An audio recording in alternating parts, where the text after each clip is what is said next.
உங்களே கிராமத்து சீஸில் எங்கள் சின்னம்மாச்சி சொல்லி கொடுத்தா சின்ன வெங்காய சட்னி ரெசிபி பார்க்க போகிறோம். 1/4 கிலோ பக்கம் சின்ன வெங்காயம் எல்லாத்தையும் எடுத்து நல்லா தண்ணியில் ஊற வச்சு அடித்து துவச்சி தோலெல்லாம் உரிச்சு வச்சாச்சு. நம்ம சின்ன வெங்காய பசங்களை அப்படியே வந்து நல்லெண்ணெயை ஊற்றி அதுக்குள்ளே முக்க விட்டுட்டு நம்மளோட கடலைப்பருப்பு பையன் எல்லாரையும் நல்லா மலைச்சாரல் போல் தூவி விட்டாச்சு. 5 காஞ்ச மிளகா பசங்க அவங்களுக்கு தலையில் இருக்க காம்பெல்லாம் கிள்ளிட்டு உள்ளக்க சேர்த்துக்கோங்க. இவங்க எல்லாரும் நல்லா வந்து பொன்னிறமாக மாறி வரந்தட்டிக்கும் சூப்பராக வந்து வதக்குங்க.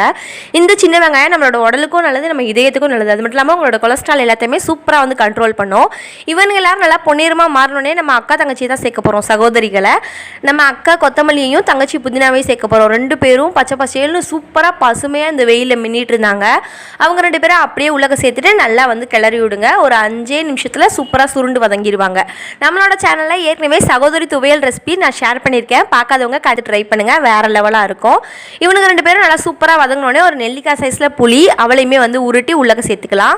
இதுக்கப்புறம் முக்கியமான ஆள் நம்ம தக்காளி எண்ணெய். நிறையாலாம் சேர்க்க வேணாம், 2 பேர் அவனுங்களை வந்து 4 நாளாக நறுக்கி வச்சுருக்கேன். அவனுங்களையுமே வந்து உள்ளக்க இறக்கி விட்டுட்டு 2 கிளறு இந்த பக்கம் அந்த பக்கம்னு கிளறி விட்டுட்டு நம்மளோட சொரணை கொடுக்குற தலைவர் உப்பு இருக்கான்ல அவனை வந்து மலைச்சாரல் போல் எல்லாத்துக்கும் தேவையான அளவில் வந்து தூவி விட்டுருங்க. இதுக்கப்புறம் 10 நிமிஷம் மூடி போட்டு வச்சு பக்காவாக எடுக்க போகிறோம். முக்கியமாக இந்த சின்ன வெங்காயத்தை மிக்சியிலலாம் அரைக்கவே கூடாது, நம்ம அம்மியில் தான் அரைச்சி எடுத்துகிட்டு வர போகிறோம். ஃபைனலாக நல்லெண்ணெயை நல்லா சொட்ட விட்டு கருவேப்பிலையை போட்டு தாளிப்பு வந்து கொடுக்க போகிறோம்.